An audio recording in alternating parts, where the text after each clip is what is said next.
أعوذ بالله من الشيطان اللعين الرجيم بسم الله الرحمن الرحيم. This is lesson number 4 from module 8C. It's a revision lesson on good versus evil. بسم الله الرحمن الرحيم.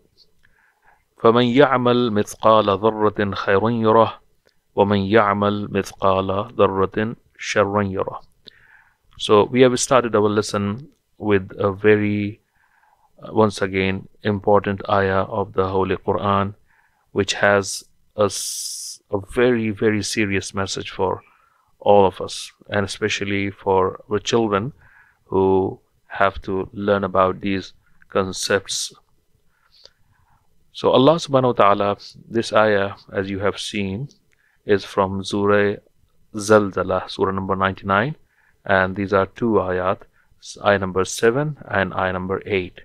So Allah subhanahu wa ta'ala says in this ayah, in these two ayat, whoever does an atom's weight of good will see it, and whoever does an atom's weight of evil will see it. So what does it mean? It means that Allah subhanahu wa ta'ala is a just God. He is Allah. He is our creator. He is our master. He has given us everything, and He would question us about our behavior in our graves as well as on the day of judgment. So He says, whoever does anything which is good, it could be as small as an atom. There is nothing smaller than an atom. So Allah subhanahu wa ta'ala says, even if it is smaller than an atom's weight, Allah subhanahu wa ta'ala knows about it and He sees it. And the opposite is also true. If it is a bad deed or something evil that somebody has done, and it is so small that nobody can see it, and it's smaller than an atom, okay, Allah says even that is what Allah subhanahu wa ta'ala sees. So it was the ayah that we reflected on. Now let's look at the objectives of this lesson. Objective number 1 is to identify who decides what is good and evil.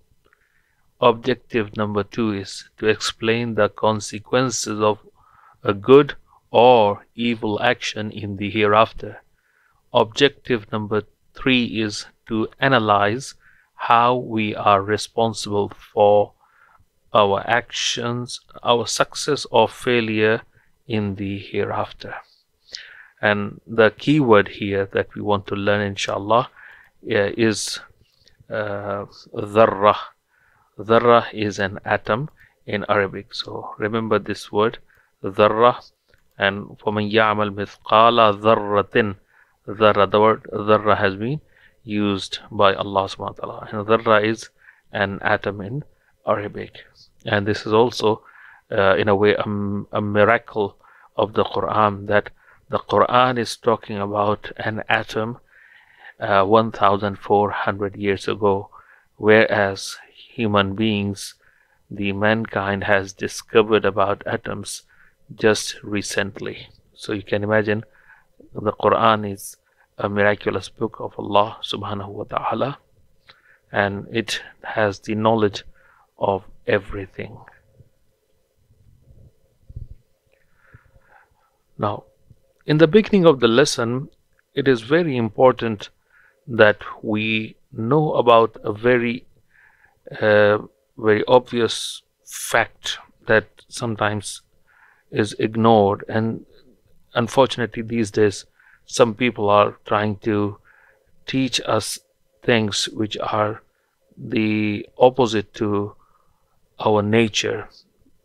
Allah subhanahu wa ta'ala has given us some things which our nature, our fitrat, our soul, our nafs understands by default without even being taught by anything. And you will see some of those things.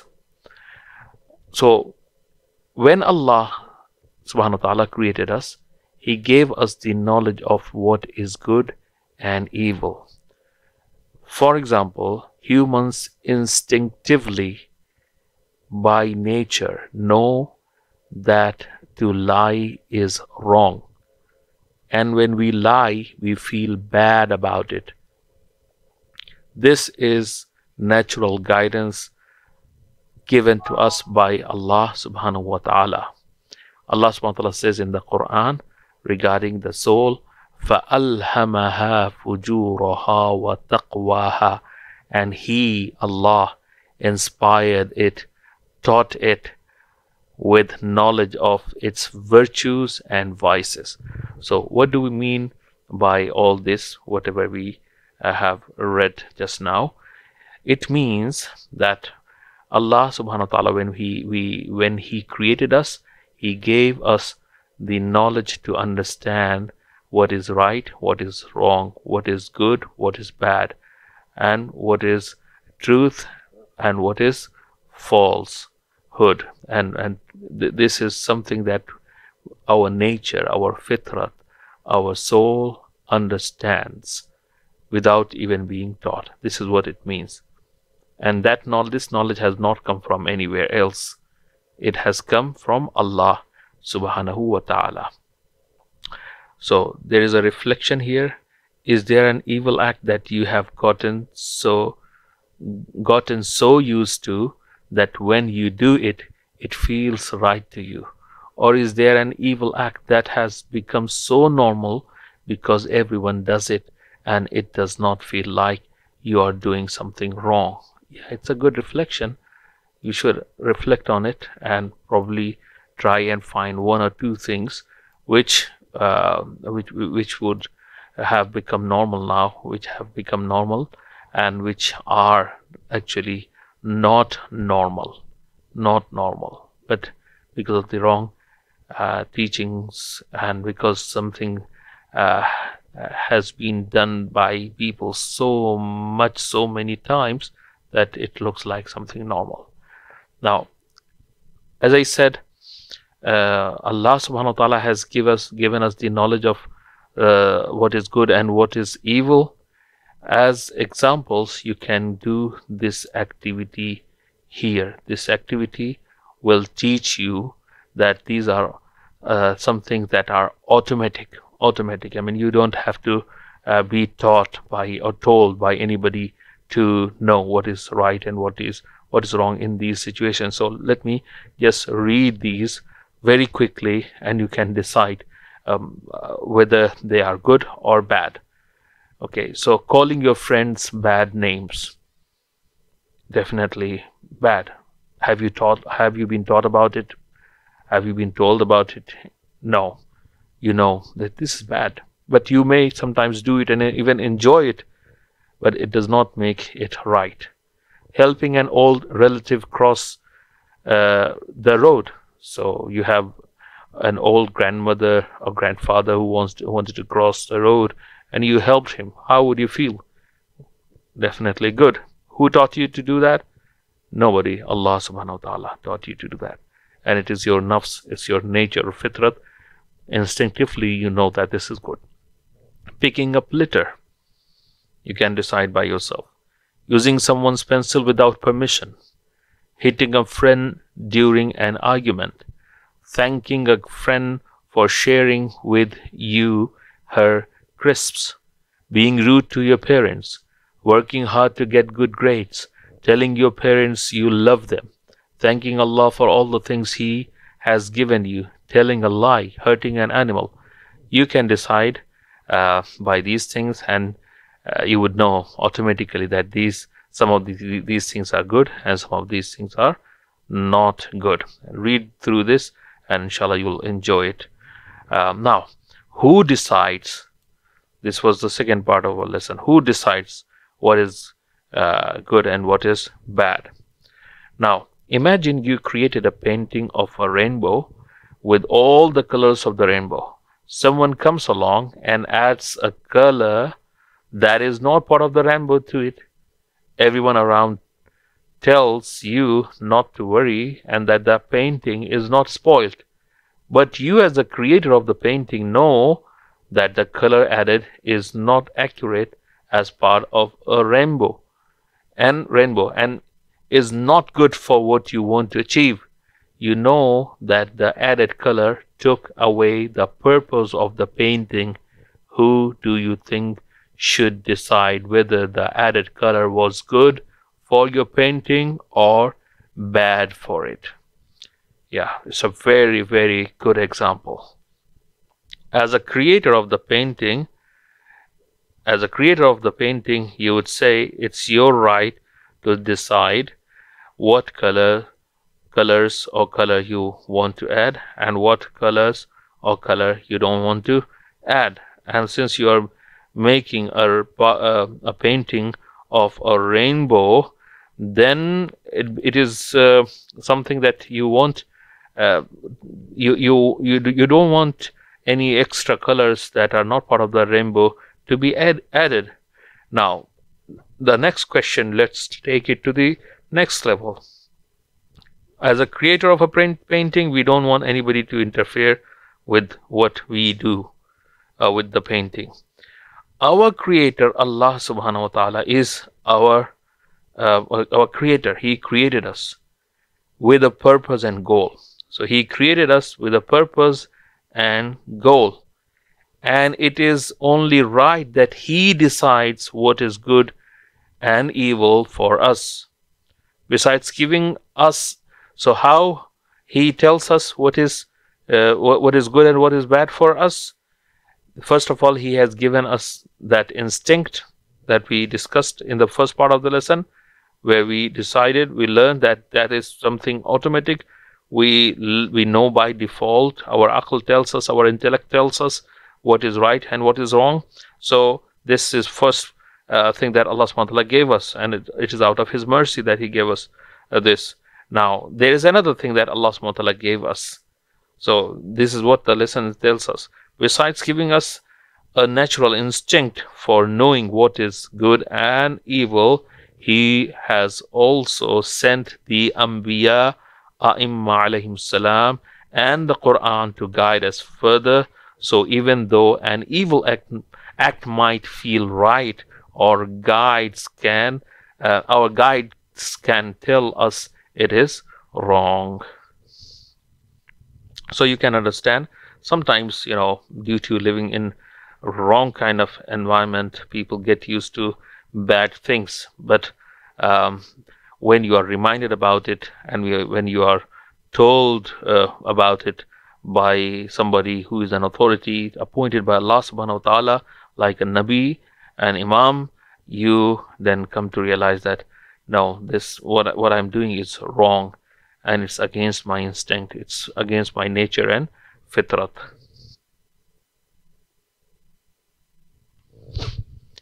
Now, the third part of the lesson is about consequences of good and evil in the akhirat or hereafter.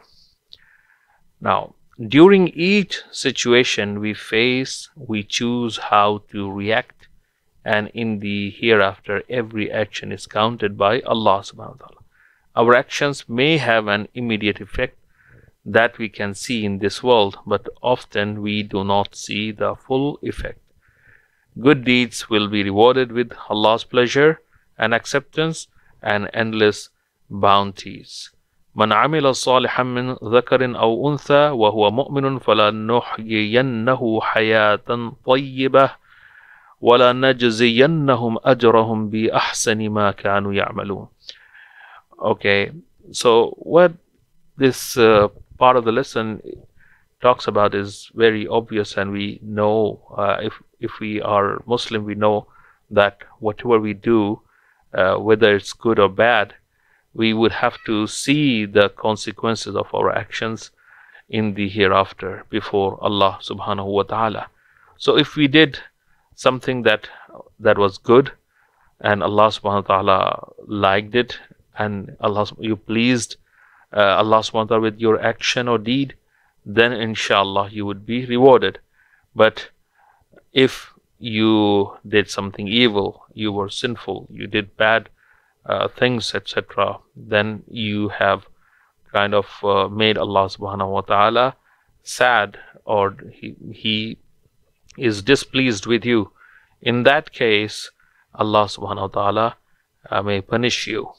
And that's what the Quran is saying here.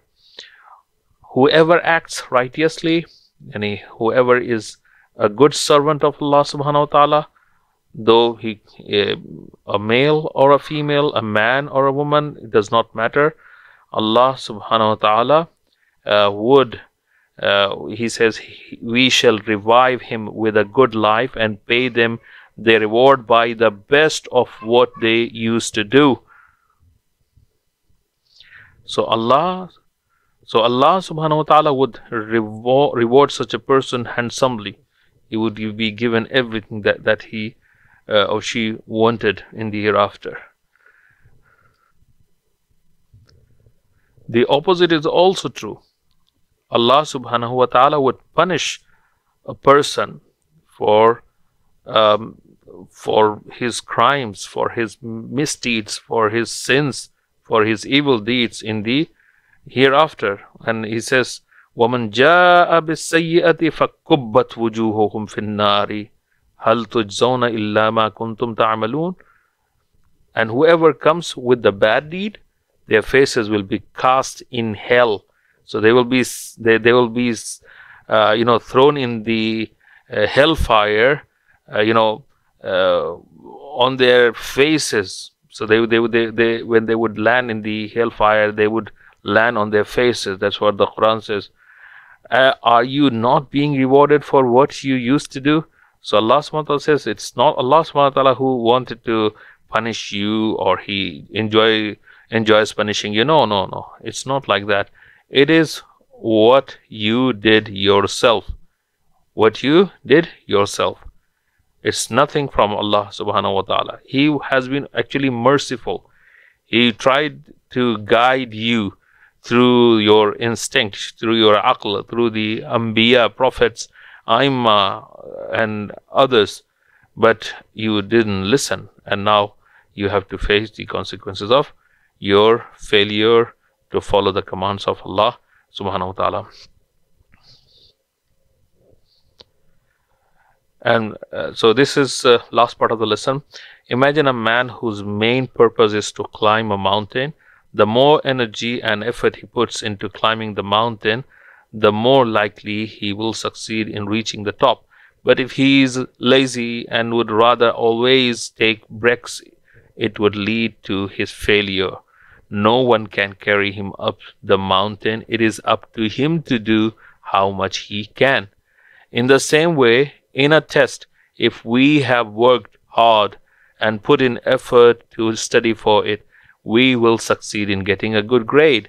But if we just play around and do not bother to study, what do you think our outcome would be? It's very obvious. If somebody just keeps on playing around and he thinks that he's going to get good grade, then he's just imagining things, because normally maybe there is somebody who's exceptional, that's another thing, but normally it's not the case. If you don't study, you can't pass the test, and if you study, you can pass the test. So no one is allowed to write the test on our behalf. It is all up to us. So nobody can make us really succeed or be a failure. It's up to us. If we follow the commands of Allah subhanahu wa ta'ala, we would be successful. And if we don't, then it's we who have made us unsuccessful. Let's go through the key points once again, and then inshallah you can do the questions on your own and send them to me. So the key points are: number one, Allah decides what is good and evil for us because He is our creator. Number two, we can sometimes feel what is good and evil through our nature and instinct. Number three, for every good act we do, we get rewarded, and for every bad act we do, we get punished, even if it is as small as an atom. Number four, the more effort you put into doing good in this life, will lead to your success in the hereafter, and the more evil you do in this life will lead to your failure in the hereafter. So please do not forget to do these questions on your own and test your knowledge, what you have learned from this lesson. Wassalamu alaikum wa rahmatullahi wa barakatuh.